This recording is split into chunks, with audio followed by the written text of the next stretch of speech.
Hello. The 18th of September, 1944, General Hassan Montefiore stood in his command post near the German border, studying a map that for the first time in months promised something he had almost forgotten: victory. Montefiore was 51 years old. He was not a fanatic. He was a pragmatist, a master of armoured warfare who had fought in Russia and North Africa. He had seen armies collapse. He knew the Wehrmacht was bleeding to death on two fronts, but on this morning he believed he held a winning hand. Under his command was the 113th Panzer Brigade.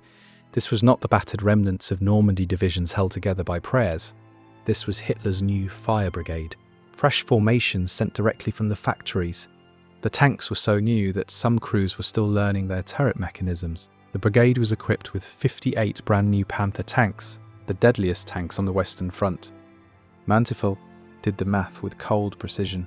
The American Sherman tank was a reliable workhorse, but it was a medium tank with a generic 75mm gun. Its frontal armour could be penetrated by a Panther from 2000 m away.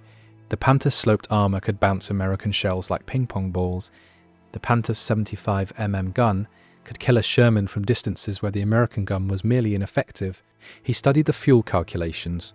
The 113th Brigade had been allocated 600,000 L of fuel, enough for 2 days of intensive operations. 2 days, that was all he needed. His objective was elegant: slice into the exposed right flank of General George Patton's Third Army. Patton was overextended. His fuel lines stretched across 400 kilometres of front.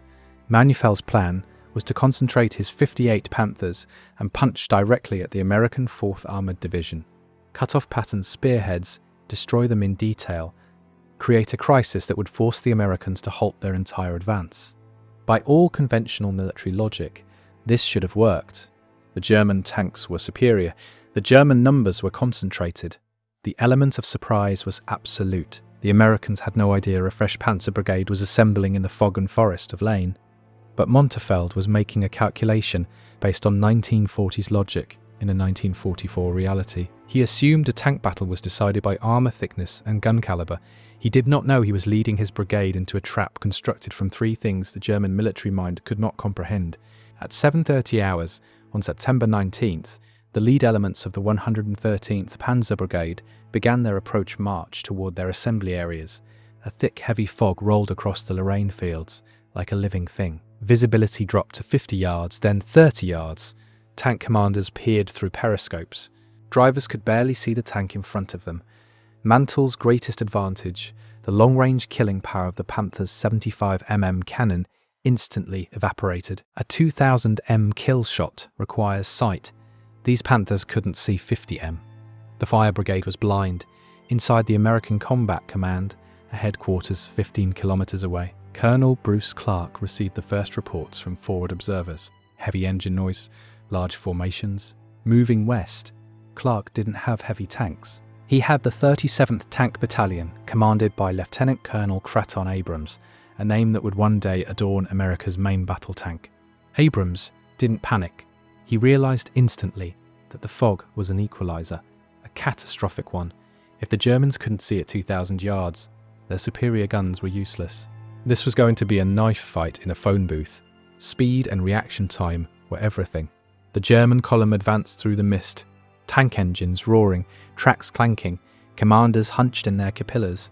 They expected to crush the American picket line and break into the rear. Instead, the lead Panther suddenly erupted in flames. The turret exploded outward, then the second Panther in column, then the third. The German crews panicked. Radio discipline collapsed. Tank commanders sued their turrets left and right, desperately searching for muzzle flashes in the fog, but there were none visible. The shots were hitting them from the flanks, punching through the thinner side armour. Rounds that couldn't penetrate the thick glacis plate were tearing through the weaker sides. German voices crackled over the radio in confusion. Enemy to the left. No, enemy right. Where is the enemy? Commanders popped their hatches to see through the mist, only to be cut down by unseen machine gun fire. The German commanders assumed they had run into a massive wall of American heavy tanks, but the reality was far more disturbing. The 113th Panzer Brigade hadn't hit a wall. They had walked into a swarm. Enter the M18 Hellcat tank destroyer. To a German tanker, the Hellcat was almost a joke. It had almost no armour, A heavy machine gun could penetrate its thin turret. It had an open top, leaving the crew exposed to shrapnel and grenades. By Wehrmacht standards, which valued protection above all else, it was a suicide machine. But the M18 had one statistic that Montell had completely ignored in his calculations: power-to-weight ratio. The Hellcat weighed only 17 tons. Despite that minimal weight, it was powered by a radial aircraft engine, the same type that powered American fighter planes. This engine was a technological marvel. Producing 350 horsepower, it could achieve road speeds of 55 miles per hour, faster than any tank in the world. No Panther, no Tiger, no Soviet T-34 could match that speed. The Hellcat could relocate from one position to another faster than a medium tank could rotate its turret. In the fog of Arracourt, this speed became the ultimate weapon. The German Panthers advanced in a rigid phalanx like Roman legionaries in formation. They were designed to advance in coordinated groups, supporting each other's flanks, but coordinated tactics require visibility and communication. The fog destroyed both. The American Hellcats fought like a pack of wolves, individual hunters, autonomous, coordinated not by proximity, but by radio. Here is how the engagement unfolded, repeated dozens of times that morning. A Hellcat platoon from the 704th Tank Destroyer Battalion would hear the Panthers approaching through the fog. The commander, listening on the radio, would plot his position on the map. He would order his driver to race to a flank position hidden behind a hedge or barn. The engine would scream at full throttle. The crew would deploy into firing positions. They would wait, engines idling. Gunner with hand on the firing mechanism, loader with armour-piercing rounds staged for rapid reload. They would wait until the German behemoths rolled past, exposing their vulnerable sides. 3 high-velocity 76mm rounds would slam into the side of a Panther. Penetration fire. The Panther's turret would slew left, trying to engage the Hellcat, but the Hellcat was already moving. The driver would reverse at full throttle. The vehicle would back up 300 yards at near maximum speed, guided by the commander shouting directions. They would relocate 300 yards, down a different road, across different terrain toward the next ambush position. Before the surviving German tanks could complete their turret rotation, the Hellcats had vanished. It was a clash of philosophies. The Germans built tanks as armoured fortresses, heavy, protected, designed to take a hit and survive. The Americans built vehicles to never be there when the hit arrived. Light, mobile, designed to shoot and relocate. By noon, the fog began to lift. Manufil, receiving reports of stalled attacks and mounting losses, ordered his commanders to push harder. The Americans cannot be everywhere, pushed through their screen. But as the sun burned off the mist, the Germans realized the second part of the American trap had just closed. During the opening hours, the German infantry, the Panzer Grenadiers, had ridden on the backs of the tanks or followed closely in half-tracks to protect the armour from American infantry. Suddenly, as the fog lifted, the sky above Arracourt tore open. It wasn't airplanes, not yet. It was something far more precise than anything the German mind could fathom. The American artillery, specifically the 66th Armoured Field Artillery Battalion under Colonel Bruce Clark's direct command, was executing a tactic that was standard doctrine for the 4th Armoured Division, but a weapon of shocking lethality, time on target. In traditional 1940s warfare, artillery batteries fired sequentially. Battery A would fire, the enemy would hear the first shell approaching. They would react. They would dive into foxholes. Battery B would fire 10 seconds later, but by then the enemy was already underground. The surprise was lost. The killing potential dropped by 90% after the first salvo. The American time-on-target system was revolutionary. It was pure mathematics. A centralized fire direction center would calculate the flight time of artillery shells from 12 different batteries positioned miles apart, at different elevations, at different distances from the target. The FDC would then calculate backward from a specific impact time what firing time each battery required. Battery A, positioned 12 kilometers away, would fire at 1200 hours. Battery B, positioned 4 kilometers away, would fire at 12:05. Battery C, positioned 8 kilometers away, would fire at 12:010. The mathematics was precise. The ballistic tables were accurate. Every gun fired at a different moment, but every single shell arrived at the target coordinates at the exact same instant. When the fog lifted on September 19th, Piper Cub spotter planes, tiny observation aircraft that looked like overgrown insects, circled overhead. above the 113th Brigade positions. The pilots could see the German tank columns below.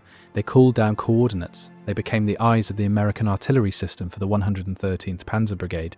There was no warning, no ranging shots. 1 second, the Panzer grenadiers were advancing across a muddy field. The next second, the air above them simply disintegrated. Dozens of airburst shells detonated simultaneously at 30 feet altitude. The effect was apocalyptic. Shrapnel fell like razor-sharp rain. The blast waves were lethal. The Panzer grenadiers, elite infantry riding on the tanks, were decimated. Dozens died in the initial salvo. Dozens more were wounded. The shrapnel didn't scratch the Panther's armour, but it stripped the Panthers of something far more valuable: their eyes and ears. The external radios were destroyed, radio antennas mangled, telephone lines severed, command and control disintegrated. Instantly, the German tanks were stripped of their defensive perimeter. They were buttoned up, hatches closed, commanders blind, isolated in explosions.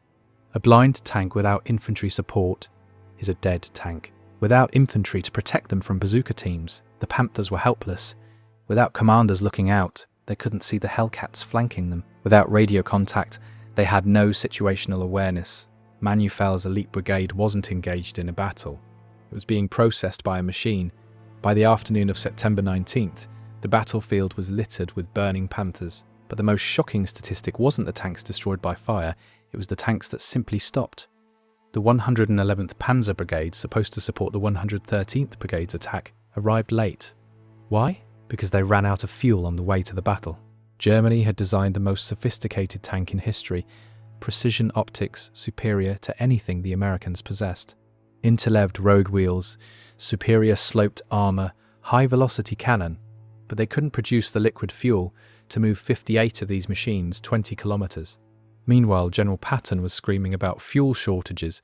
The Red Ball Express supply line, a continuous conveyor belt of trucks, was stretched thin.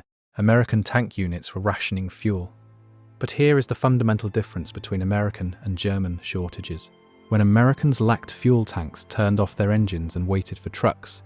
When trucks arrived, tanks refueled and resumed operations within hours.